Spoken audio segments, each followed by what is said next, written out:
Students, so today we are going to discuss about conductance of electrolytic solutions. So there are few terms which come in this topic like resistance, resistivity, conductance, conductivity, then Wheatstone bridge for determination of resistance of a particular solution. So these all things we are going to discuss in this topic. So our first topic is resistance. Okay, so its symbol is R. Okay, now what is resistance? It is the obstruction to the flow of current. It is the obstruction to the flow of current in an conductor. Now it is symbolized by R and its units are ohm. So this is the symbol of ohm.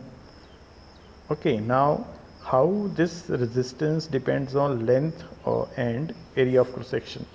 So resistance is directly proportional to length of the conductor and inversely proportional to area of cross section of the conductor. Now when we remove the sign of proportionality, then another constant comes which is denoted by rho. It is rho. It is Greek letter rho and it is known as resistivity, or we sometimes call it as specific resistance also. Okay, so what is the resistance? It is the obstruction to the flow of current in a conductor. Now mathematically it is R is equal to rho L over A. Now second is that constant of proportionality which came in the expression of resistance. It is called resistivity.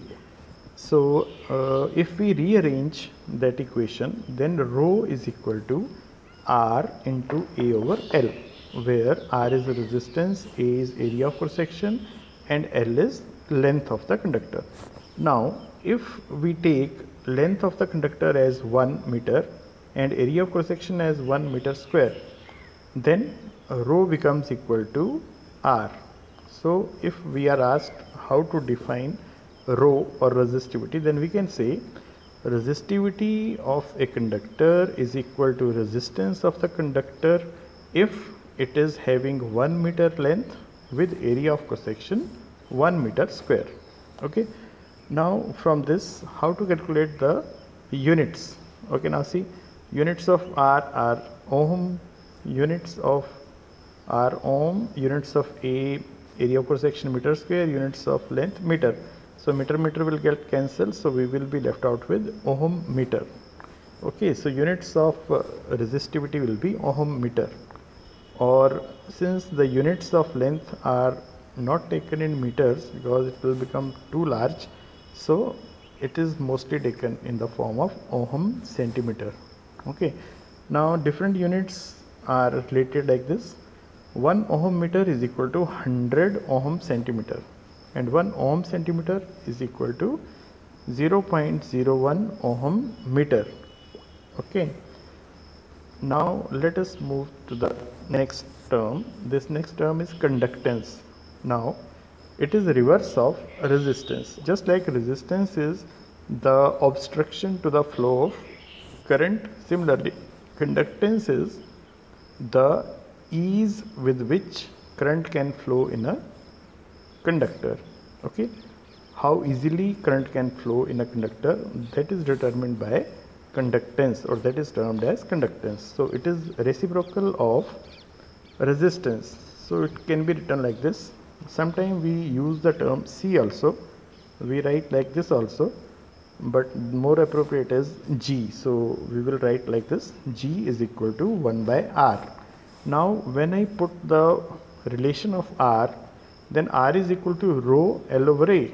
So it will become G is equal to, means conductance is equal to A over rho into L, where A is area of cross section, rho is resistivity, L is length of the conductor.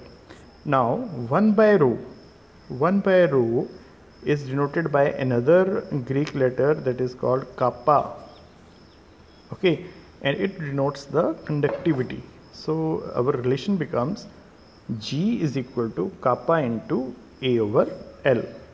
Okay. Now kappa is the symbol which denotes 1 by rho and is known as conductivity. Okay. Now what about the units?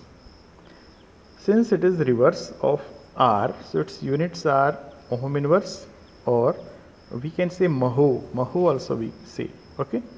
Now in case we don't want to say Maho or ohm inverse, then we can say 1 Simon is equal to 1 ohm inverse. Okay. So this is also one of the unit which we need to remember. Now comes to conductivity. So just like resistivity is reciprocal of resistance, conductivity is it is reciprocal of resistivity. Okay. So inverse of resistivity called conductivity. Sometimes we call it as specific conductance also, but more appropriate word is conductivity only. So it can be represented as kappa is equal to 1 by rho. Just now we did it. So according to IUPAC, we should prefer using conductivity in place of specific conductance. Okay. Now when it comes to units, then whatever are the units of rho, kappa units will be reverse of that. Okay. So rho or resistivity has units of ohm, centimeter or ohm meter. So it is reverse of that. So its units will be ohm inverse, meter inverse. Now see, since 1 Simon is equal to 1 ohm inverse, so we can write like this also, Simon meter inverse. Okay.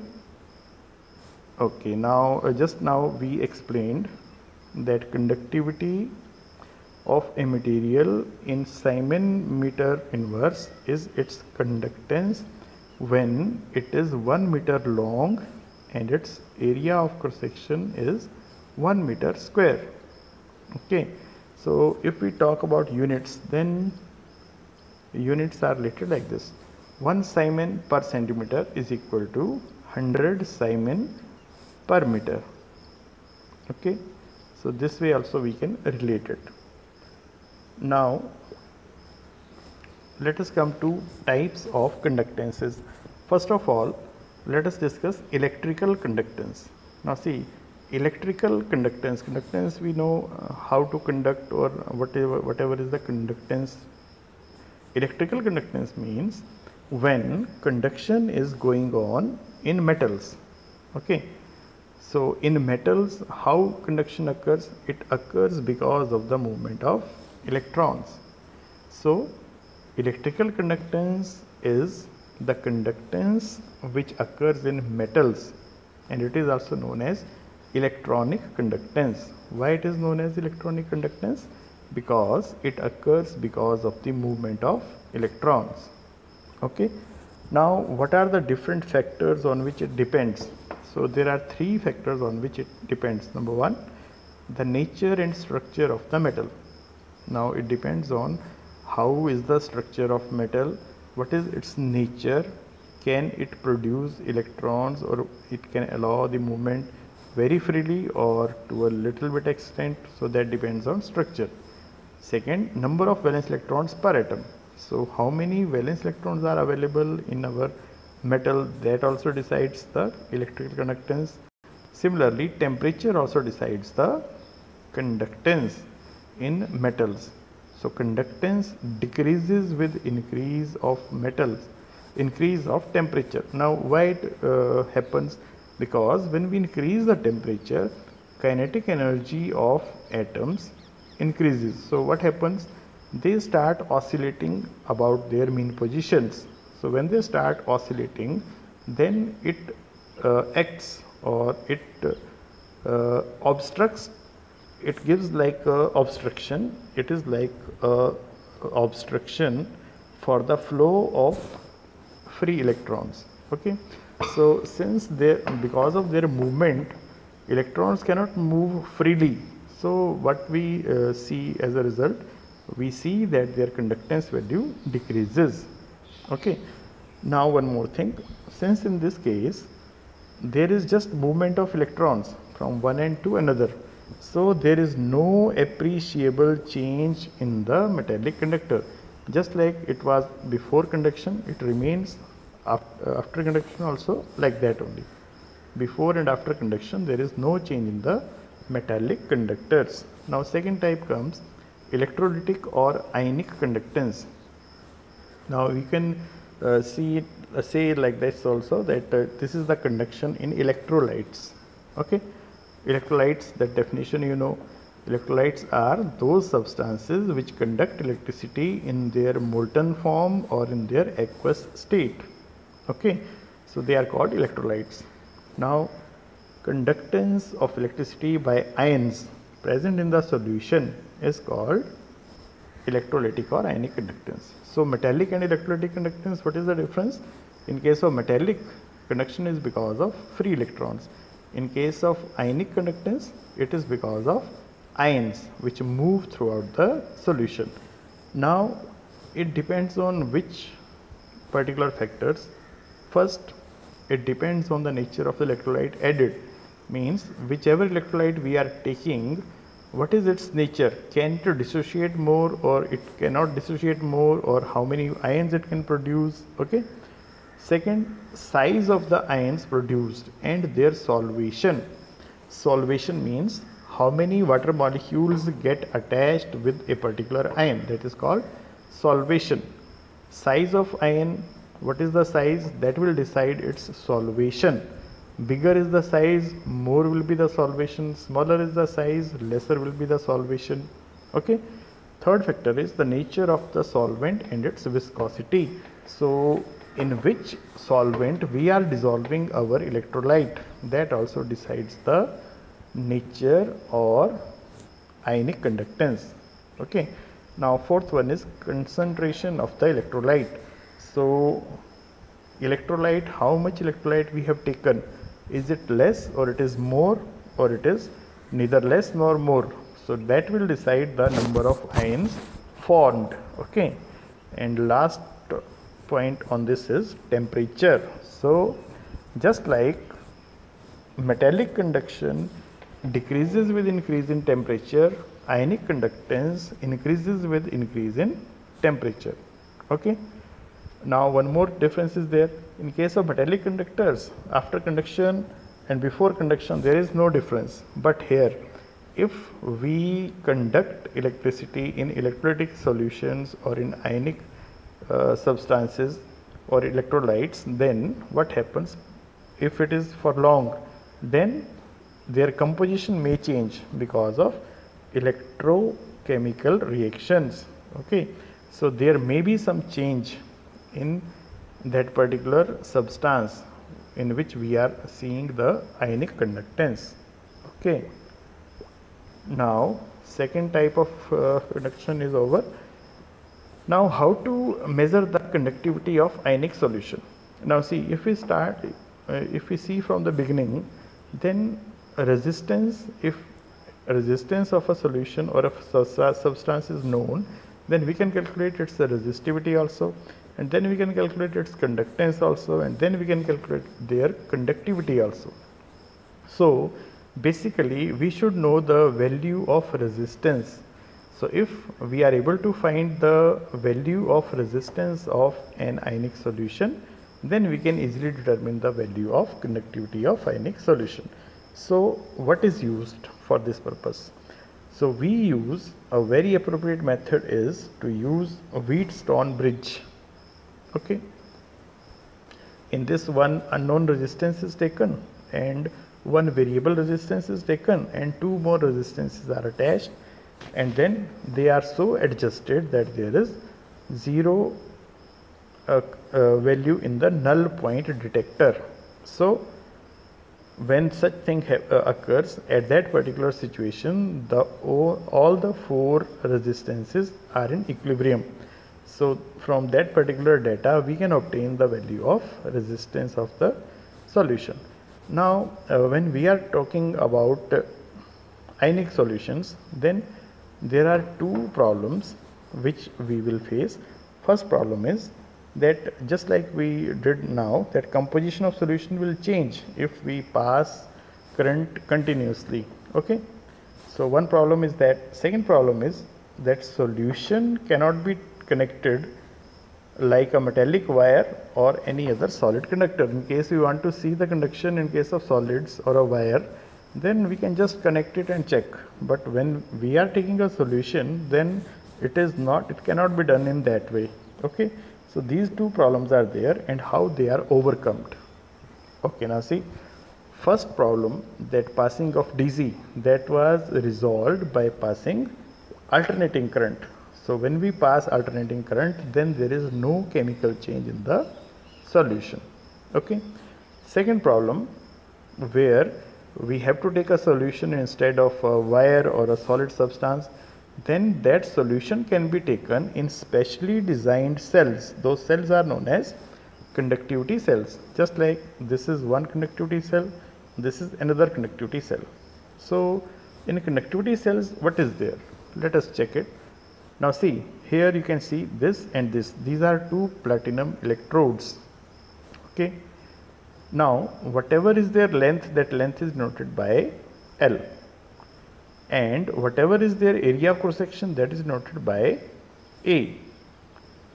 Now length may vary, but here in this case, when we have to determine when we have to take a particular conductivity cell, then two factors are to be calculated, L and A.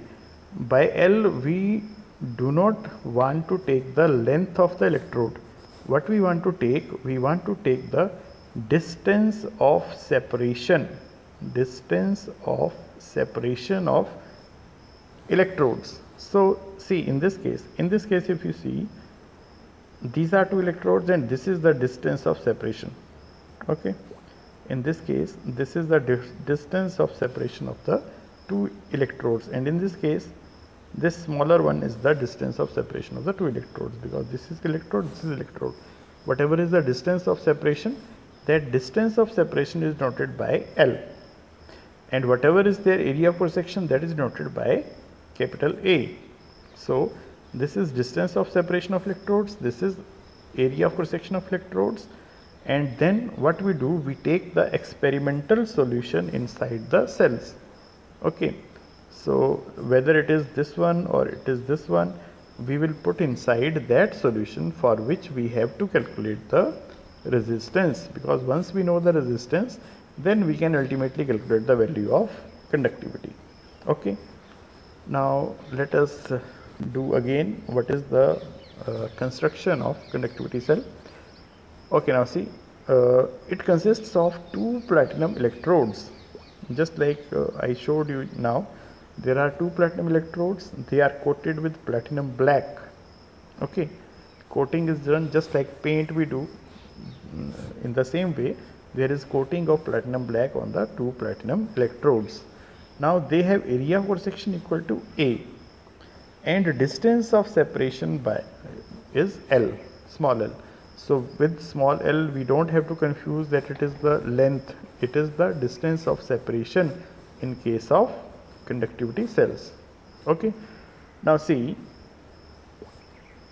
the solution is confined between the electrodes. So what it becomes now, when we do so, then we get a particular solution having a length L and having area of cross section A. Okay, so that is obtained. Now we can calculate the resistance by using this formula, R is equal to rho L over A. Okay, now if in case of conductivity we want to say, then R is equal to L over kappa into A. Here kappa is conductivity, A is area of cross section, this is area of cross section, this is length of distance of separation, and this is conductivity, and this is the resistance of the solution. Okay, so whichever data we are having, from that we can calculate the value of R. Means if R value is known to us, then kappa can also be calculated. Okay, so this is how we construct a conductivity cell. Now see, L over A factor is of very much importance. This will have definite value for a definite cell. Okay, so whichever conductivity cell we are using, that conductivity cell will have definite value of L, means distance of separation of electrodes will be definite, then area of cross section of the electrodes will also be definite. So L over A will be a definite value for a particular conductivity cell. So this quantity L over A is known as cell constant and its symbol is G star. Okay, so this is its symbol. Now cell constant is equal to L over A. Okay, so we can determine cell constant value by measuring the resistance of the cell containing a solution whose conductivity is already known.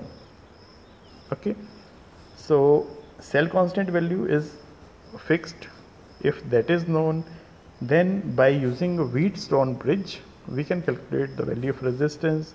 From this data we can easily calculate the value of conductivity. Okay, now let us come to Wheatstone bridge.